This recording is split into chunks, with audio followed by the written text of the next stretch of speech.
Welcome to TheTechCove. Here's Sean. Once upon a time, there was an accessible city that you just had to experience, not see, to believe. Hi, I'm Sean Hasbury, and welcome to a special edition of TheTechCove.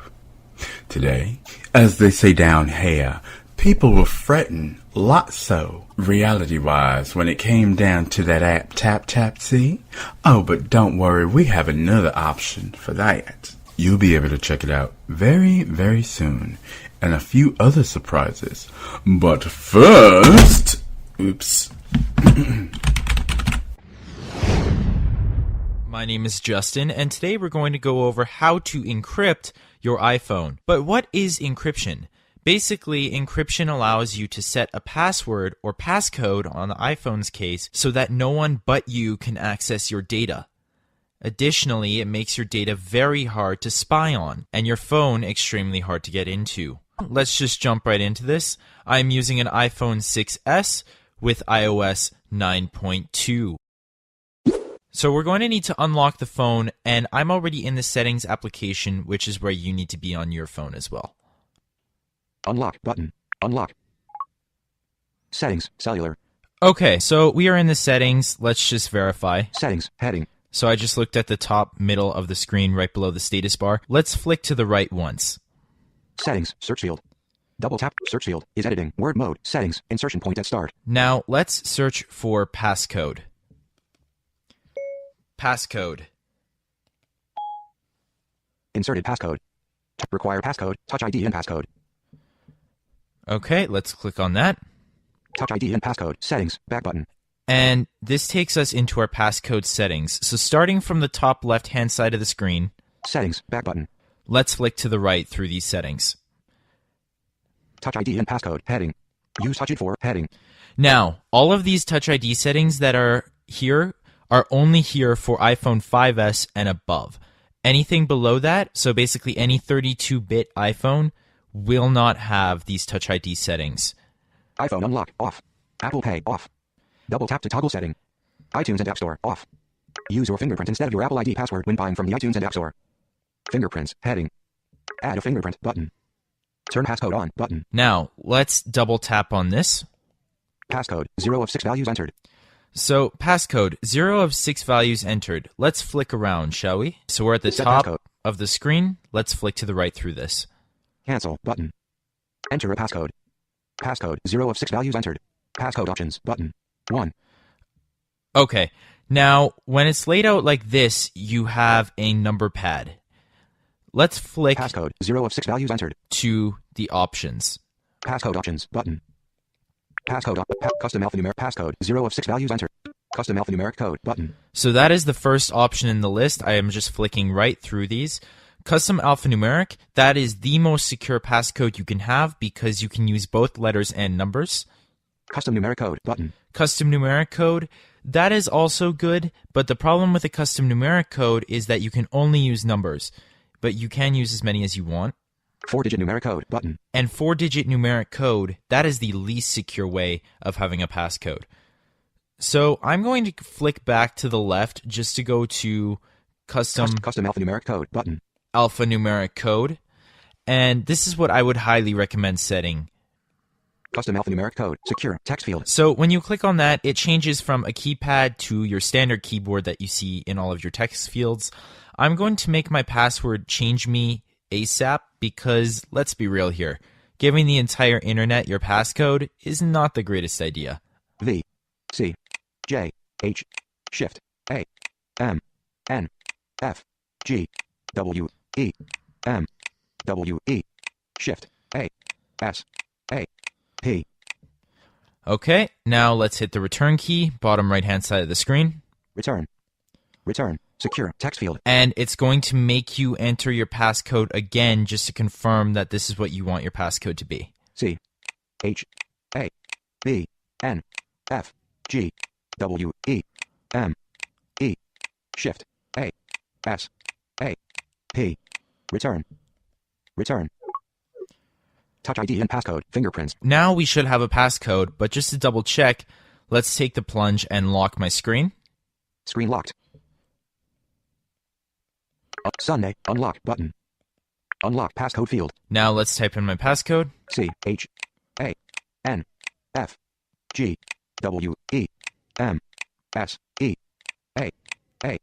Delete. Shift. P. Done. Settings. So the only thing that's slightly annoying about the custom alphanumeric code is that when you're done typing, you have to hit the done key. With only a numeric code, you don't have to hit the done key or OK key. It will just do it for you. Let's go over how to turn on Touch ID and what Touch ID is. Passcode. Search field. Turn passcode off. Require passcode. Turn passcode off. Turn passcode. Secure. Text field is edited. So now every time I want to get into my passcode settings, it's going to make me type in my passcode. CHANFFGWEMSEA.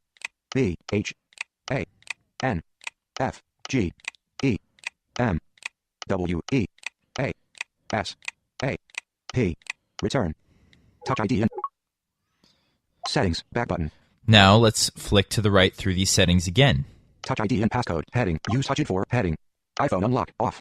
Apple Pay. Off. iTunes and App Store. Off.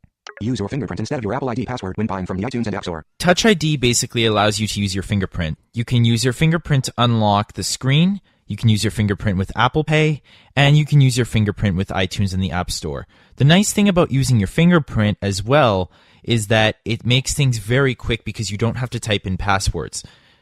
Now, if you are nervous about typing your fingerprint into your phone, that's not an issue because the fingerprint is stored locally on the phone. No one else will see that except for you. Let's go and turn Touch ID on, shall we?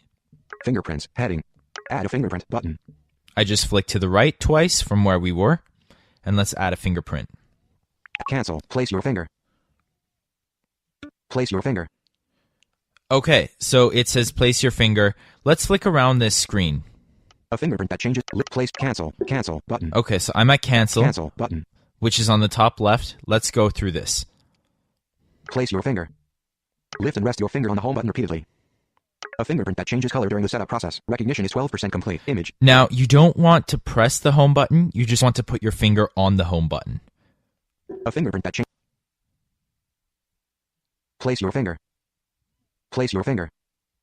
Alert. Finger moved. Place your finger. Don't move your finger too much between scans. That's what happens if you move your finger too much. It doesn't like that. Button. Okay. A fingerprint that changes color during the setup process. Place your finger. Place your finger. Place your finger. Place your finger. Alert. Place your finger. Try to cover the entire home button with your finger. If you don't cover the entire home button, it doesn't like that either. Okay. Button. Okay. A fingerprint that changes color during the setup process. Recognition is 79%. Place your finger. Place your finger. Place your finger. Adjust your grip. Keep going to capture the edges of your print. Continue button. Continue. Okay, so here's where they want you to adjust your grip. So let's do that. And I try to get the sides of my finger, if that makes any sense. Move your finger at different angles around now. Place your finger. Place your finger. Place your finger. Place your finger. Place your finger. Place your finger. Touch ID is ready. Your print can be used for unlocking your iPhone. Perfect. Touch ID. A fingerprint that changes color during the setup. A fingerprint. Touch ID. Cancel button or continue button. Let's click on that. Continue. Touch ID and passcode. Finger 1 button. Okay, so now I have my fingerprint in my Touch ID, and I can use my finger to unlock my phone. Again, this is only available on the iPhone 5S and above. Let's lock the screen and unlock it with my fingerprint now. Screen locked. Touch ID or enter passcode. Try again. Try again. 4:15 p.m. So if it doesn't like your fingerprint, or if someone tries to use their finger and it doesn't register it, it will say try again. Screen locked. Touch ID or enter passcode. 4:15 characters. And settings. that was using Touch ID on the 6S. The 6S does actually have an upgraded Touch ID sensor from the rest of the iPhones. The iPhone 6S and 6S Plus do. But if you don't like the speed of your Touch ID, what you can actually do is you can add up to 5 fingerprints. So what you can do is you can register your finger multiple times on Touch ID, and then it will make it faster. Screen dimmed. Settings. Search field. Double tap to edit. Search field. So let's go back into the passcode settings now. Passcode. Inserted passcode. Require passcode. Touch ID and passcode. Require enter passcode. Secure. Text Okay, field. it's going to require my passcode. I'm just going to type it in Braille for speed's sake. Language. Characters. Braille screen input. Landscape. Home button to the right. Screen away mode. 6 dot. Portrait. Braille screen input. Touch ID and passcode. Apple Pay on. Double. And we are in the passcode settings now. So let's flick to the right through the rest of these settings. Settings. Back button. Touch ID and passcode. Heading. Use Touch It for. Heading. iPhone unlock. On. Apple Pay. On. iTunes and App Store. On. Use your fingerprint instead of your Apple ID password when buying from the iTunes and App Store. Fingerprints. Heading. Finger 1 button. Add a fingerprint button. Turn passcode off button. Change passcode button. So to change your passcode, all you would have to do is just enter your current passcode and then enter the new one twice. I will be doing that when this podcast is finished so that my phone can't be hacked. Require passcode immediately button. This is a nice setting because it will specify when you have to type in your passcode. So let's click on this. Touch ID and passcode. Back button. Require passcode. Heading. I'm just going to flick to the right. Selected immediately. Selected immediately. Selected. And that is the only option there. Selected. Require Touch ID and passcode. Back button.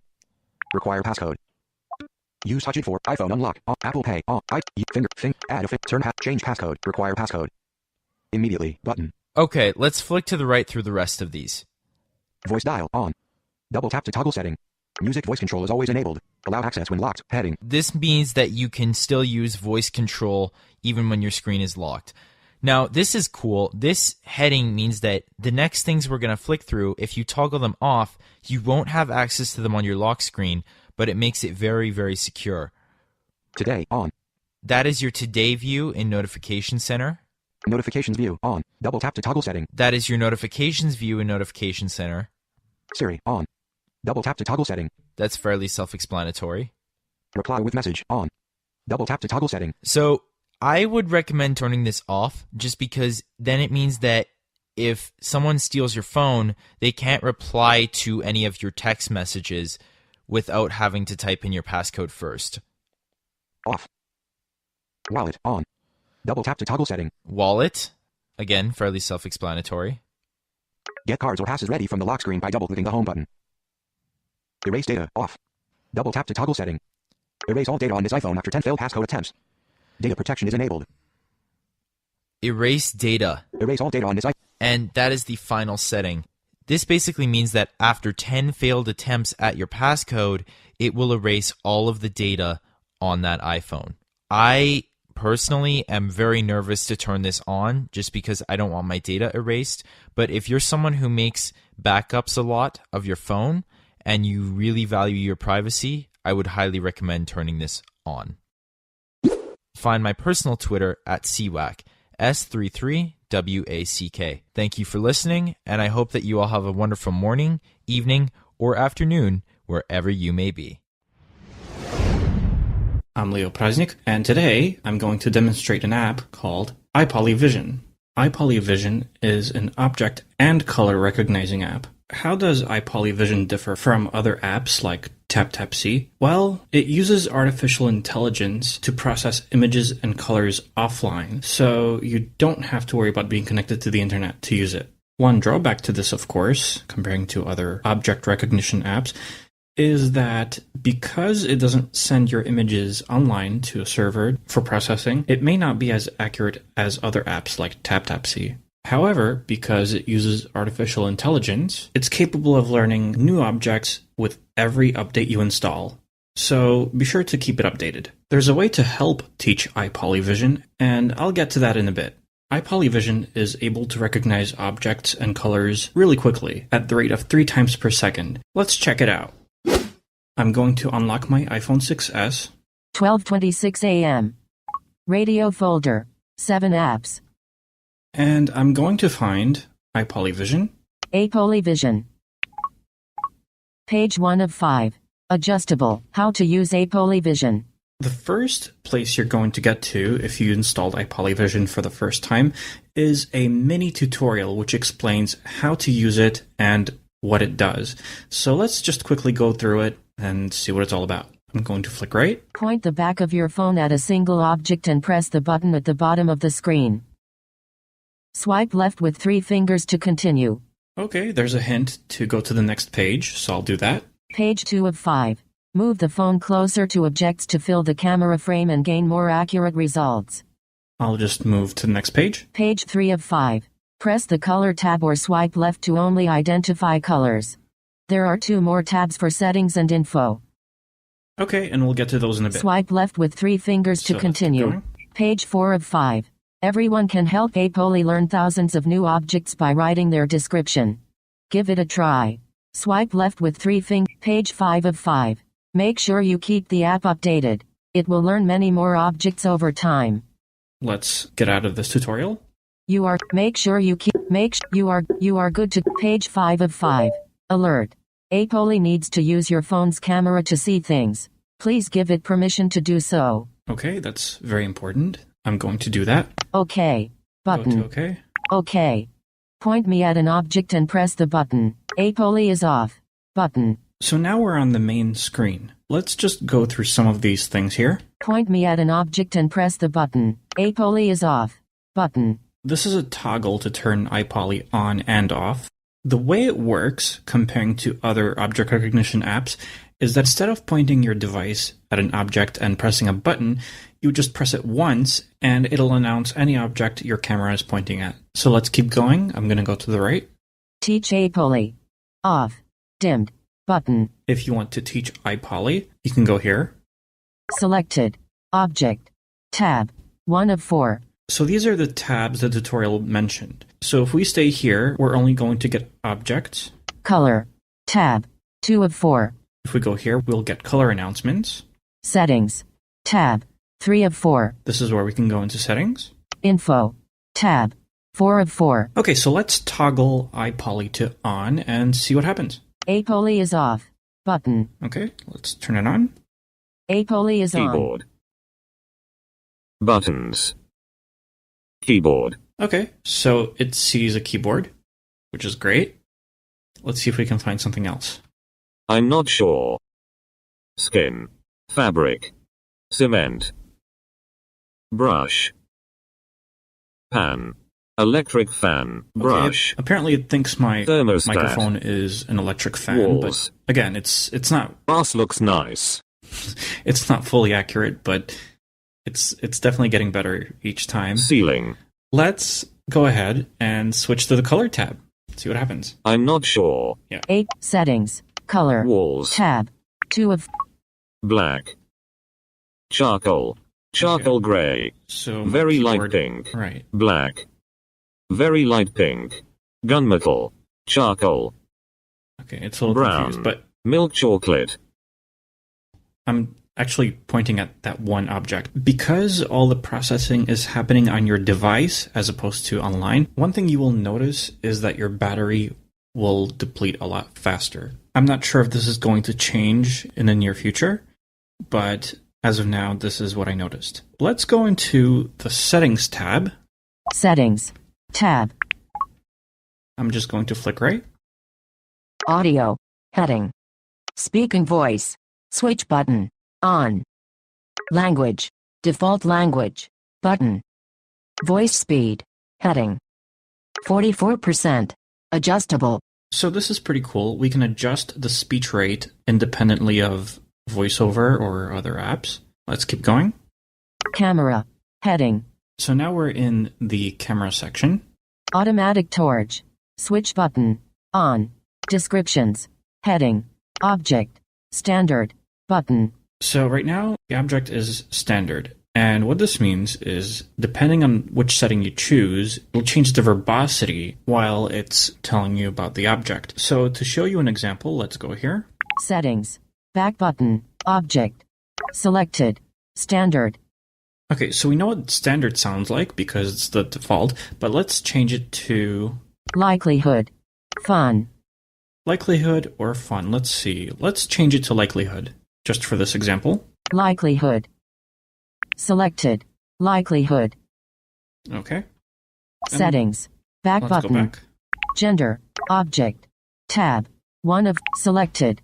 Object. Point. Apoly is off. Button. Okay, so let's turn it on. Apoly is on. It could be a telephone. It's probably a keyboard. It's probably buttons. It could be doors. It might be walls.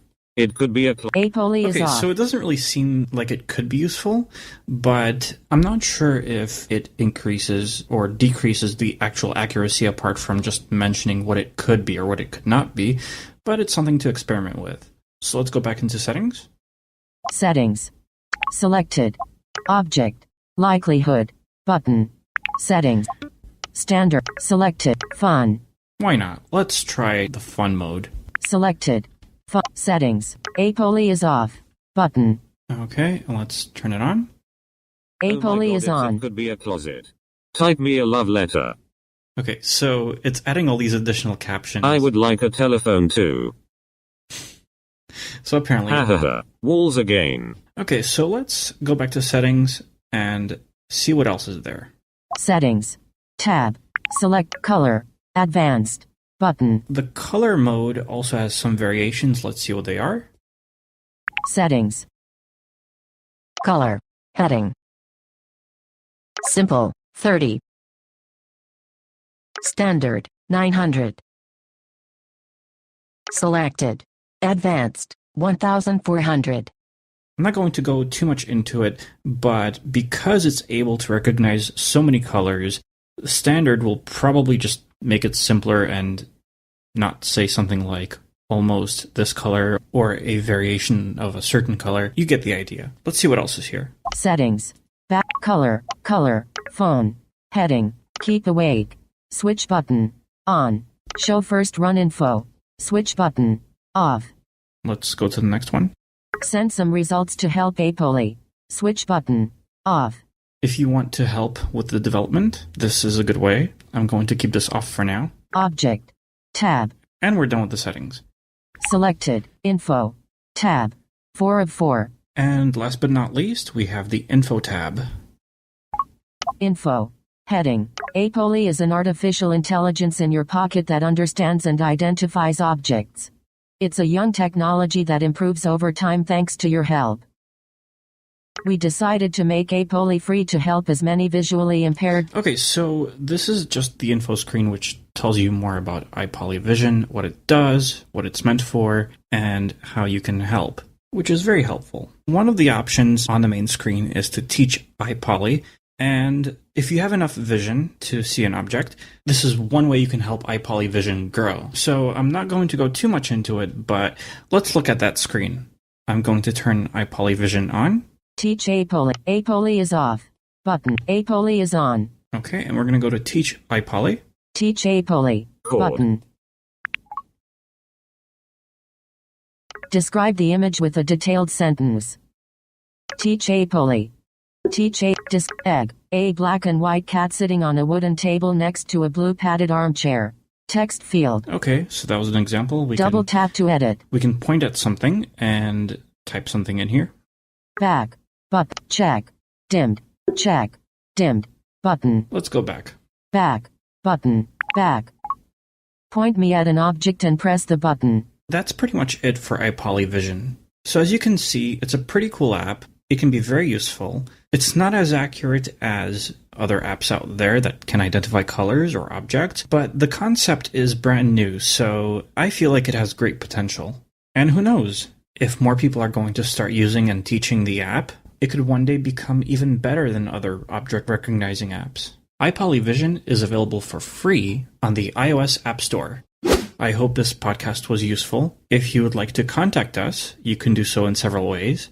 You can email us at cbt@coolblindtech.com. Don't forget to follow us on Twitter at coolblindtech.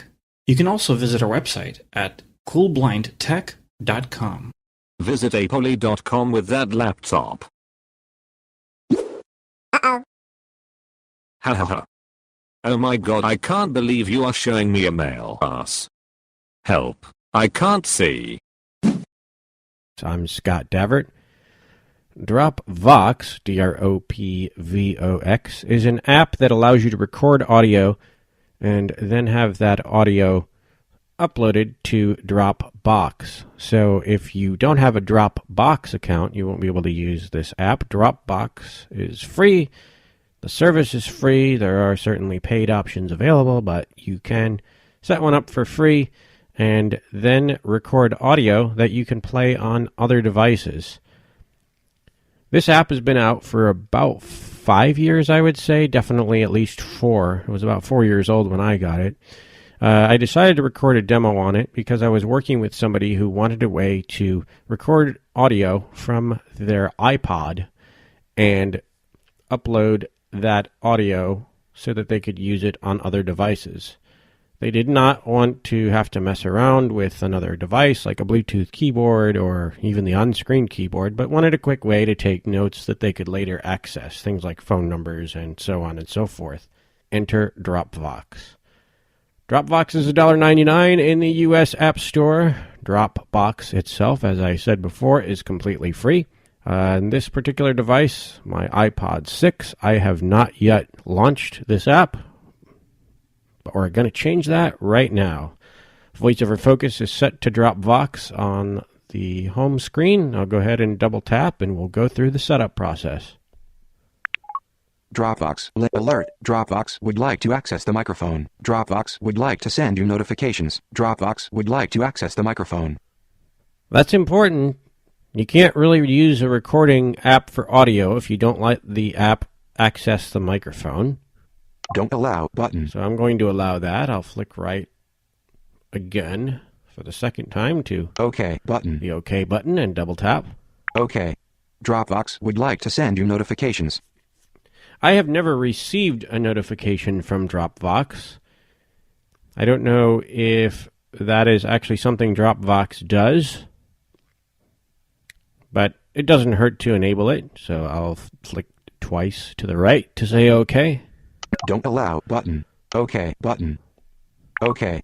Dropbox. Link to Dropbox button. So the first thing you have to do is link it to a Dropbox account. There are Settings. Dimmed button. the settings icon on the screen. Those are the only two options that you'll see here, but that's dimmed because a lot of the settings that are in there actually are dependent on having your Dropbox account linked to the app itself. I'll go ahead and go in here and link my Dropbox account. I'll flick to the left one time. Link to Dropbox button. Link to alert. Dropbox wants to open Dropbox. Open button. Cancel button. Those are your two options. But again, you don't want to cancel because without Dropbox being linked, you can't really use this app. So I'll flick left one time back to Open button. open. Open. Drop. Okay. And I'll flick right here. Dropbox heading. CU8OS78NG8 Low 7MK850DKN2ZXK6OTRRYIGC6UH5VJ0. Image.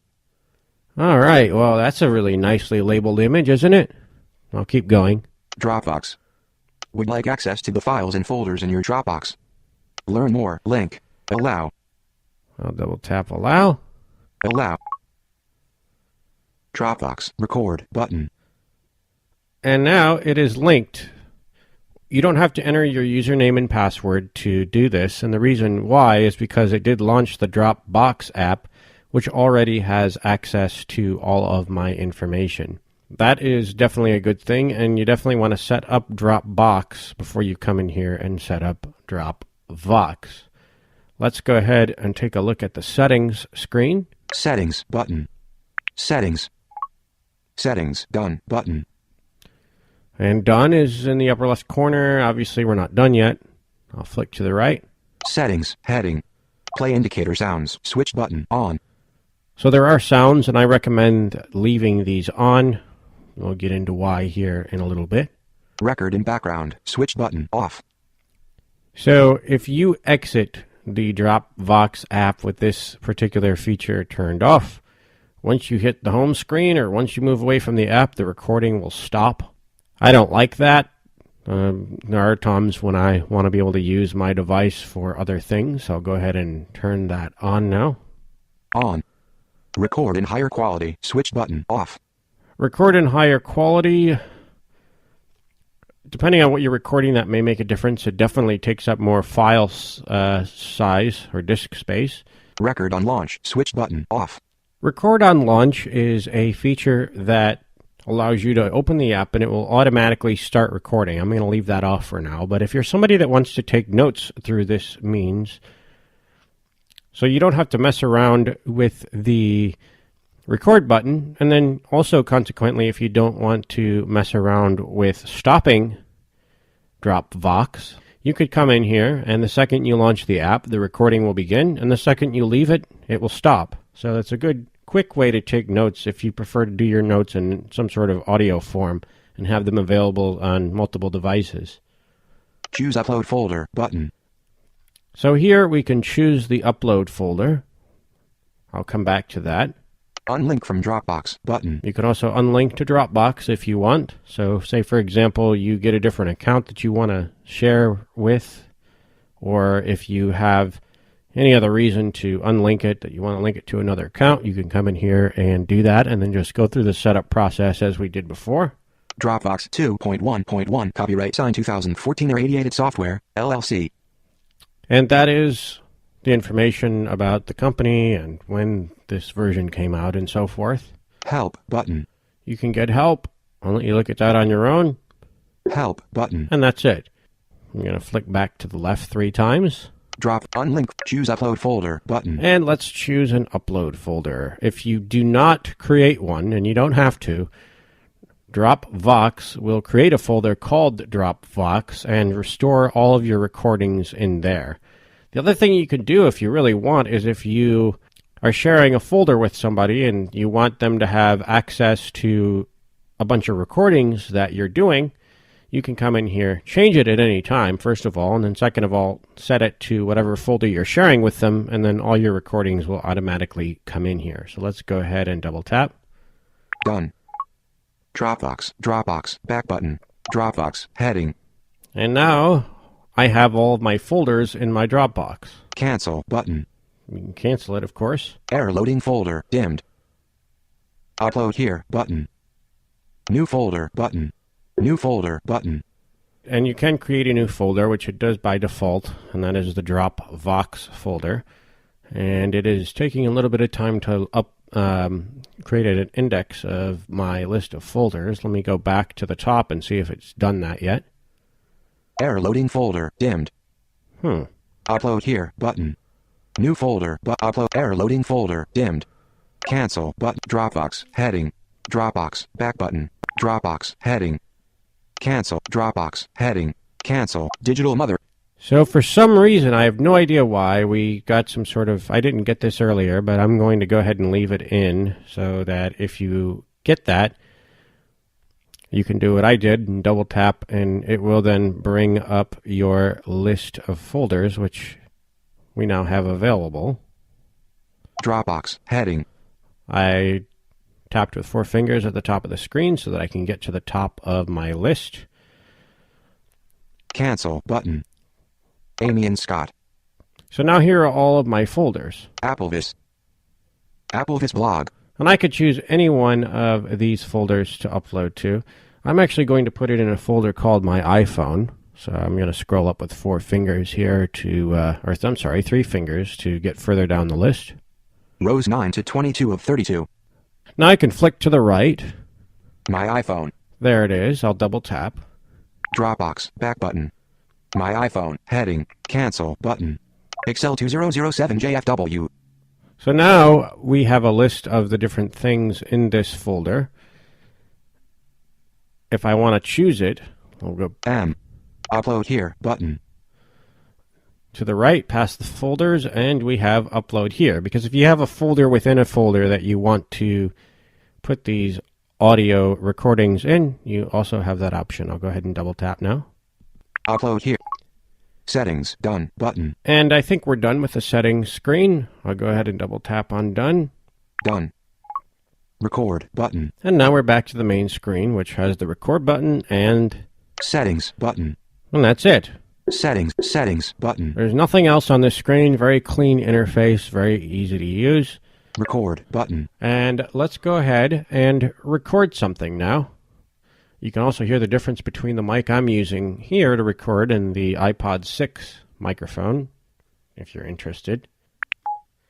You heard that tone, and it means that I am now recording.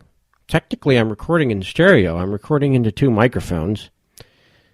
And now if I flick to the right, stop button. There's nothing. The only thing on this screen at the moment is the stop button. If you do want to pause the recording, you do have that option. It's a little bit different than most of the gestures that we normally see with VoiceOver, but it is certainly doable. I'll go ahead and put one finger on the stop button. Stop button. And now, with another finger on the screen, anywhere, I'll double tap with one finger. Again, holding my other finger on the stop button. And you heard that tone. That means we're now paused.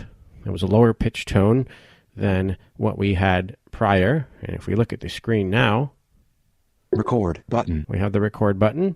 Settings button. And the settings button. That's it. Record button. It's assuming that if you want to pause the recording that you're going to resume it. There's no stop button. You could double tap the record button and then double tap the stop button immediately thereafter. But for the purposes of demoing the pause feature, I'm not going to do that. I'll go ahead and double tap on record. And now we're recording again. Hello, iPod.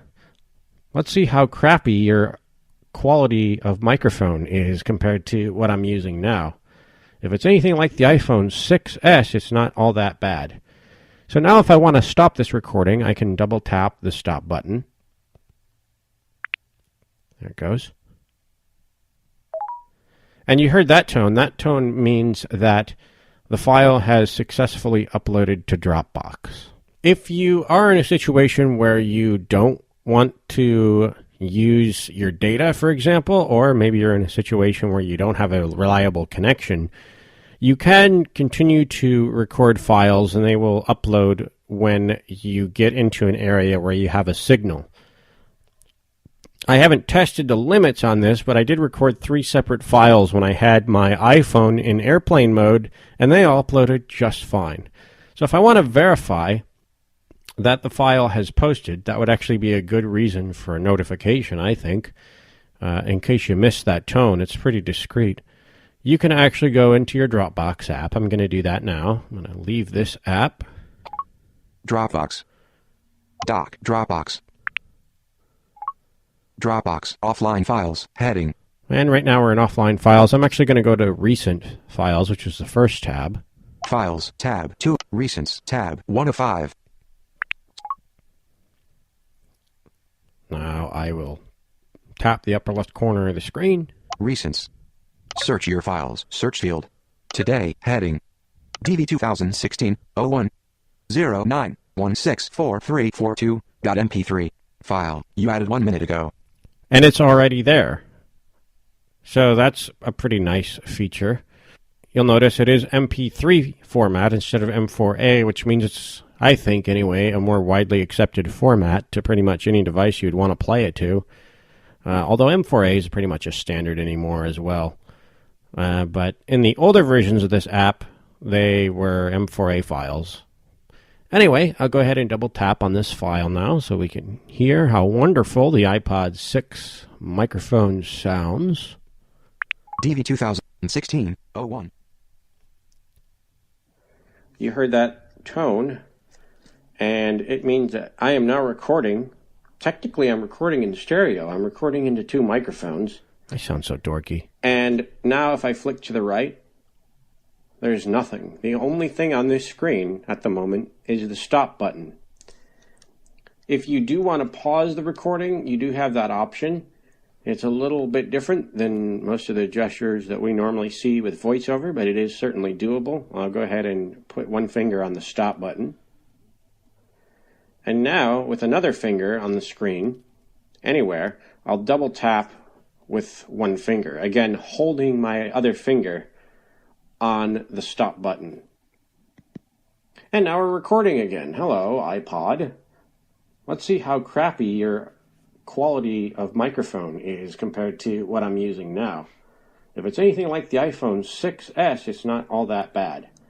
So now if I want to stop this recording, I can double tap the stop button. And there it goes. So that is my demonstration of the Dropbox app. Again, you can pick it up for $1.99 in the U.S. App Store. I hope that you have a great day, and if you do want to contact me, you can do so. My email address is scottdavert@gmail.com. That's SCOTTDAVERT@gmail.com. You can also follow me on Twitter. My Twitter username is Scott Davert.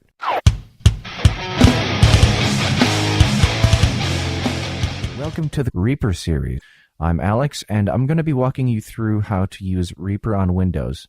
I'm not going to cover everything because that would take way too long, but I want to cover some very simple things to some kind of mid-range stuff.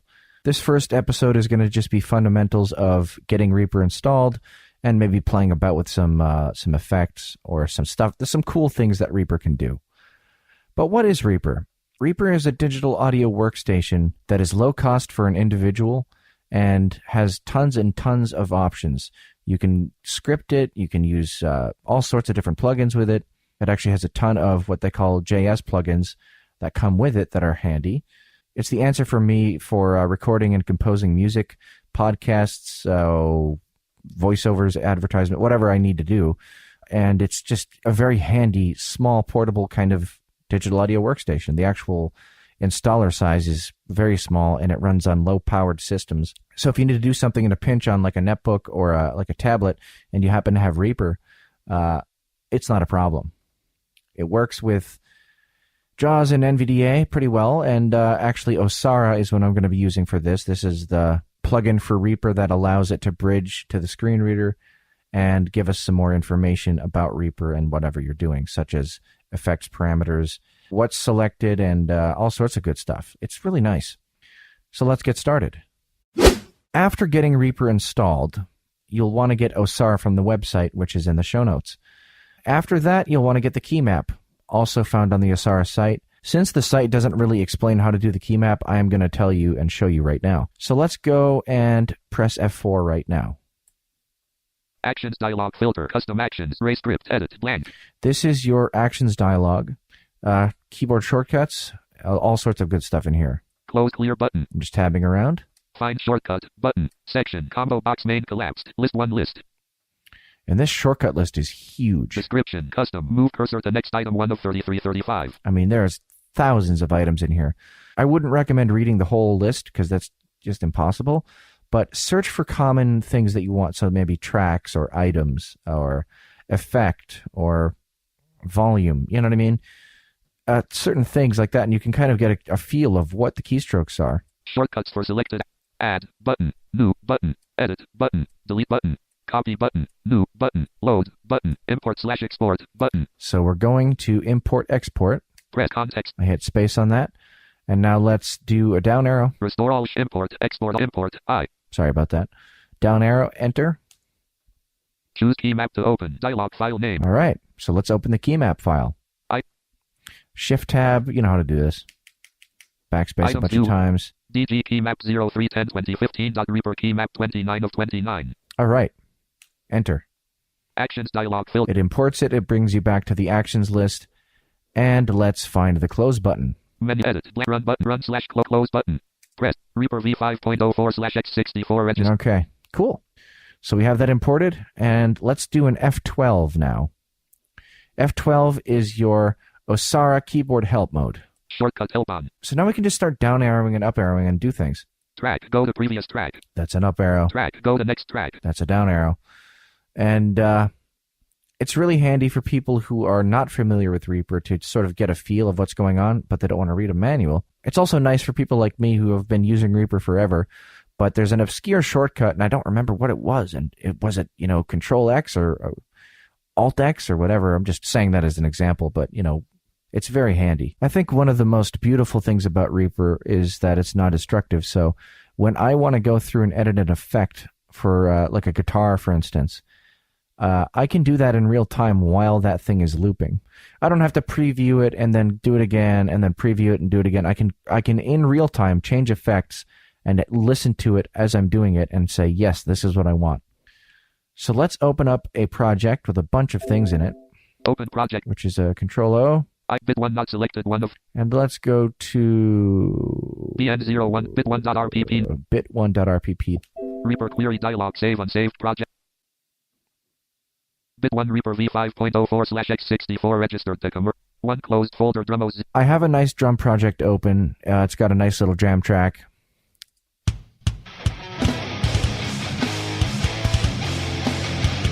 You know, whatever. This is a nice large project to move through tracks with. So let's just press the up arrow. 21 closed folder gits folder 0 items. Guitars folder.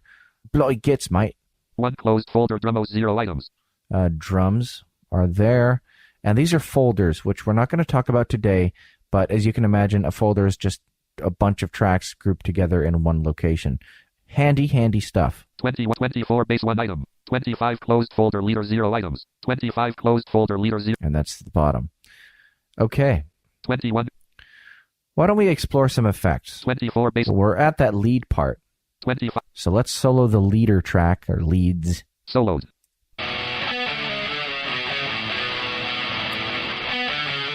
So that sounds pretty cool.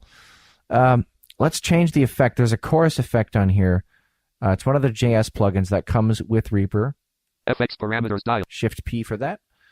And time spread MS2. Number of voices 1. Okay, let me explain something about the effects dialog. Osara puts a number after each effect parameter. So, for instance, this is number of voices 1. Number of voices 1. But the actual value is value slider 1.0. Well, that doesn't help, huh? Parameter. Let's find a parameter that time spread MS pitch spread sense 3. Value slider 7.0. Okay. Parameter combo box pitch spread sense 3. So ignore the number on the end and focus on value slider 7.0. Tabbing around. Edit selected 7.0000. So you get a nice little value slider and a edit box for each parameter. Certain parameters will actually have names in like an on-off. They'll actually have that as an on-off. So you can just hit left or right arrow to toggle on or off, or to go through various options. Like, for instance, a reverb might have hall, spring, cavern. I don't know.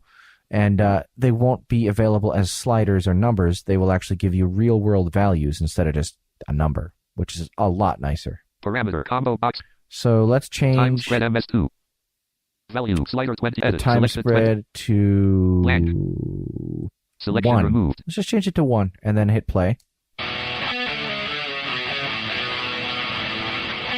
you can kind of hear it's a little more swirly now. FX.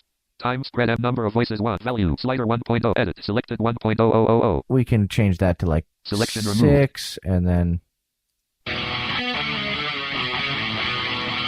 it's really butchering that chorus. But I'm just showing you how to change effects here. And of course you can do this while it's playing. FX for time spread at value slider 2.4 0.0 8.64 11.13 32.25.23 4.8. Okay, so you can obviously adjust things in real time just by changing sliders, by playing around. Oh, and the best part is if you're into automation, which is basically a automatic way of controlling effects like that while the project is playing, Osara will do that directly. Here is a exclusive news extra that makes this week actually pictures being maybe less than 1,000, but more than just a few words. Here's what's going on. Michael Hansen. I'm joined by Alex Hall. Hello, Alex. Hey, Michael. How are you?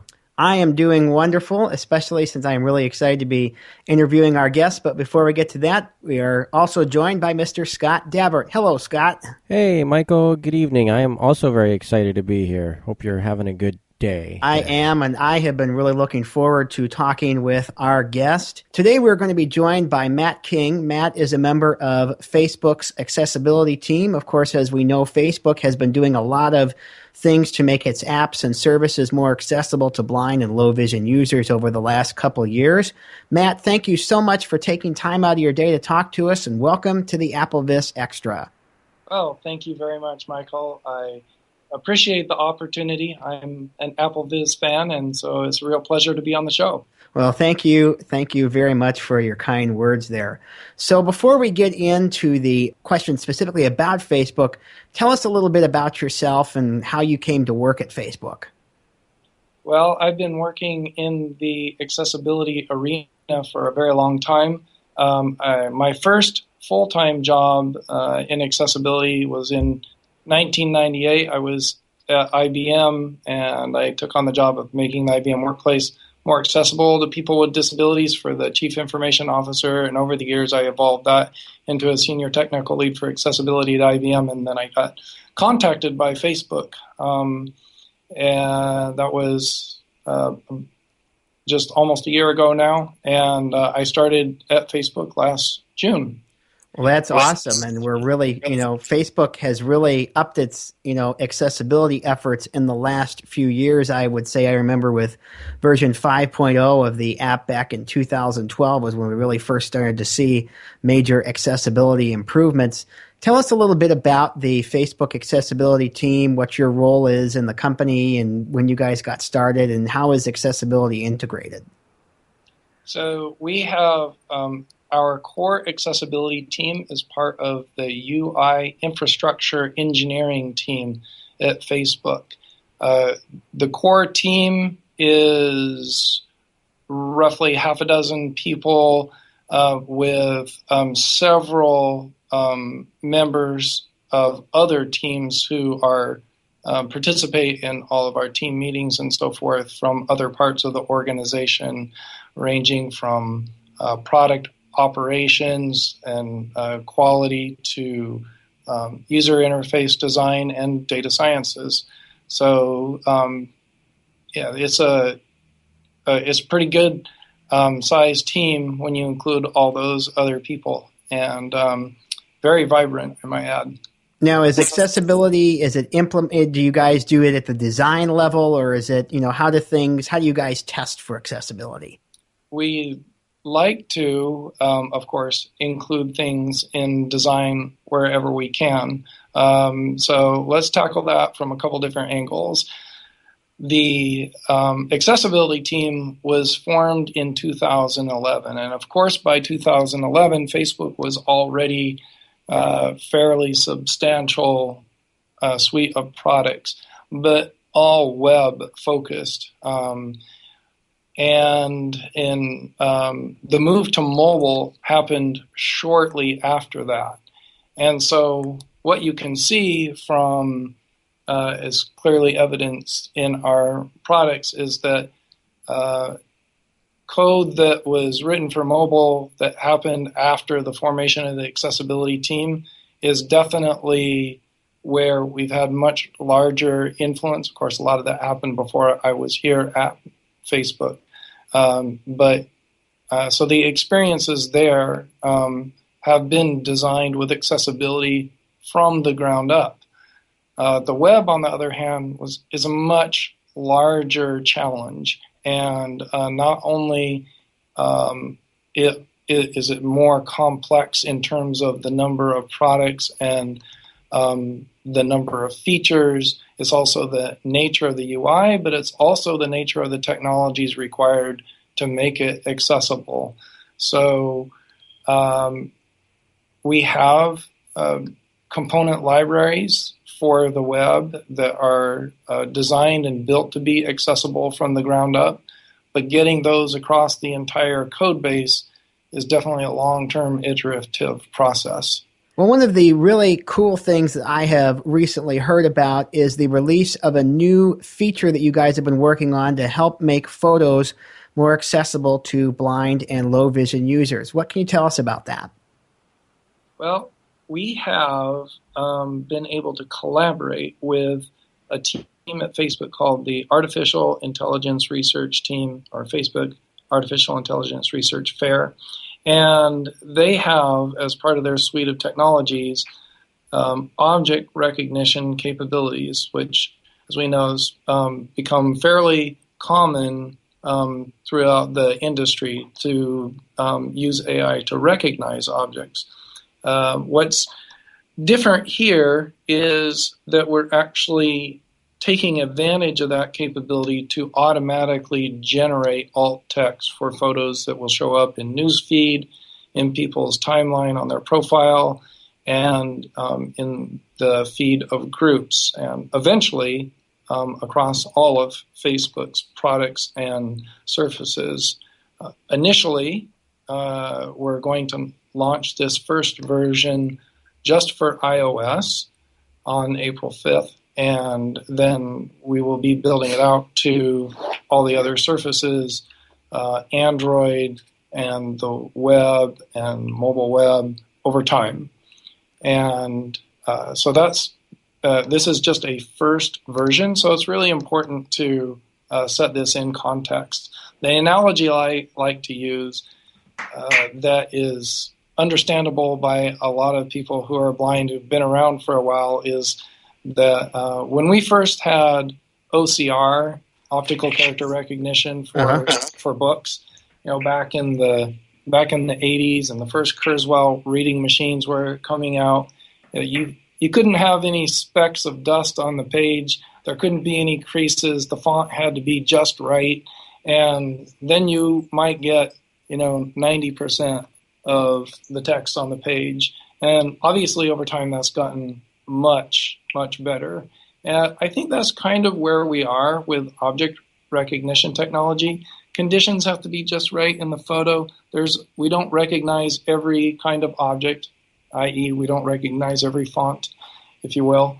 And so there's a lot of room for improvement, but the whole idea here is that we're starting to take a step down this new path of being able to use artificial intelligence to give people who are blind equal access to visual information. And to me, that is that's what's new and different here. That's awesome, because I know I'm probably not the only one who can relate. So much of what people put on Facebook are photos, and it's like I don't know about anybody else, but I'm afraid to hit the like button on anything unless I absolutely know exactly what it is. And that means that I'll see people will post something that I'm pretty sure I think I can guess the context of the picture or whatever, but I'm afraid I don't know what it is. I don't want to hit the like button. What if it's something I can't see, and don't want to like something that's hugely objectionable or something? Because this is really, really cool. Now, can they recognize text? You see people will share things that it's got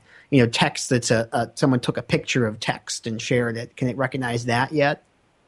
Not yet. Well, I shouldn't say not yet. What I mean is we won't surface any of that yet because the level of confidence that we've captured all of the text is still very low.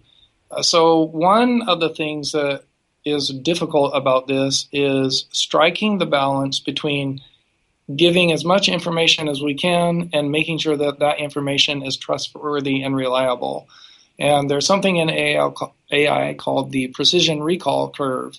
And essentially what that means is the lower the level of precision that you ask for means you're going to get something recalled much more often, which also means that it might be showing up in the description even if it's not there. If you require higher levels of precision, of course, you're going to get much less recall. In a perfect world with precision set at 100%, you'll have recall of 100%. That's the absolute perfect world where we can be totally confident that what's in the picture is in the picture, and every single picture that has that thing in it, we call it out.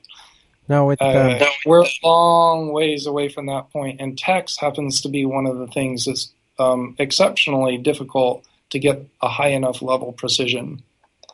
Scott, you were going to ask something. Go ahead. Yeah, sorry about that.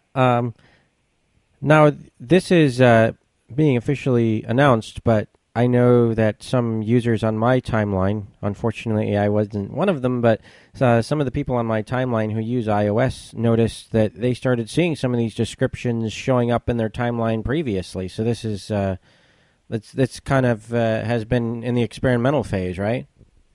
That is correct. In fact, we have done some studies, and we did some user research where we brought people into Facebook and interviewed them in a usability lab. And we've also done some broader experiments. Most recently, we ran for 2 weeks an experiment where 5,000 people had the image descriptions turned on and 5,000 people did not. And we were working on gathering some data in aggregate to see whether or not it had meaningful impacts on the way people were engaging. At this point, it's a little early to draw any conclusions from these studies, but that is one of the reasons why you noticed that. So I gather that is this feature going to be available to all VoiceOver users on iOS now starting on the 5th of April? That's correct. Initially just iOS. That's our first platform where we're launching. And is it going to come with an app update, or is it just going to, do we have to do anything to receive it? How can we, make sure we've got it? You won't have to do anything at all. It'll just show up. Awesome. Wow, awesome. Yeah, absolutely. So what other accessibility features does Facebook have for blind and low vision users? I know, for example, VoiceOver, in iOS, you guys implemented rotor actions. Awesome. But, what now? Super. Glad to hear it. Oh, the rotor, that is awesome. That makes it so much easier and so much quicker to just go through and read through things and like things and now react to them. What other things have you guys implemented recently, and where can people go to learn what's available as far as accessibility support on Facebook? Well, first, I'm really happy to hear that you love the rotor actions. That was one of the things that I was a big advocate for after I got here. Thank you. Haven't been a fan of the two-finger magic tap in News Feed. Simply because sometimes your music will start playing or something else will happen that you're not really expecting. So, but the two-finger magic tap will stick around as long as we have significant numbers of users on iOS 7, because those rotor actions won't work in iOS 7. You also notice that you can now react. One thing that you may not know, unless you have hints turned on, is that if you double tap on a story and you go to the like button in that story and you decide that you want to react instead of just like, you can also get that react menu by doing the VoiceOver equivalent of a long press, which is double tap and hold, and you'll get that react menu by double tapping and holding on the like menu. I did not know that. We, coming down the road, another area where I'm hoping we're going to have some improvements in the experience for VoiceOver users in quarters to come could be in the video experience. Video is getting to be much more popular on Facebook, and so we have some improvements that we want to make there. And I also, you can expect more improvements in the automatic alt text itself. Again, coming out on day one is pretty limited in its capabilities, but we're going to be continuously evolving that to make the experience better and better. And we are always interested in feedback, both in terms of what you like. Read my mind. That was going to be the next question I was going to ask: is where can people go if they want to submit feedback or have an issue or have a compliment? Where can they go? What's the best way to get in touch with you guys? So there is an accessibility-specific form if you go to facebook.com/help/accessibility and choose the contact form there. And that's one of the most effective ways. All of that feedback is read by our team, and we are, like I said, we love getting feedback. through any channel, but that in particular. Another way to both follow what we're doing and to also provide comments is to go to facebook.com/accessibility, and that's a Facebook page where we post updates as to what's going on with the team. We do at least one update a month, and sometimes we have some special features that we'll put out there, like we will for the launch of automatic alt text. Well, thank you very much, Matt. We really appreciate that you took time to come and talk with us here on the AppleVis Extra. We also, probably more so, we really appreciate everything that you guys have been doing to really make Facebook as inclusive of an experience as possible, with how integrated social media is in our lives. I know I speak for not just myself but a lot of other people when we say thank you so much for the time that you guys are putting in and for your interest in making the experience not just accessible but meaningful. Thank you. I really appreciate that, and it's my life mission to make the world a better place for people with disabilities, and just a really strong believer in the power of connecting people with one another. And I think most of us have a story about how, especially if you went through a transition like I did from having pretty good vision to none at all, that it's really people that pull you through those experiences. Absolutely. So being able to connect anybody with a disability that's going through anything like that is just something that's really personally very important to me. And I'm glad that you guys appreciate what we're doing. We have a lot in store for the future, and we hope to only make it better. Well, thank you very much. Thank you so much for your time, everyone, for tuning in. And, of course, go ahead and go check out the Facebook app where alt text is now available. That's this week's episode of the Tech Cove, guys. Thanks for joining me. Time to shut her down. Thanks for listening to today's Tech Cove. We hope you've enjoyed today's program. Tune in again next week at the same time for another edition with Sean Hosbury.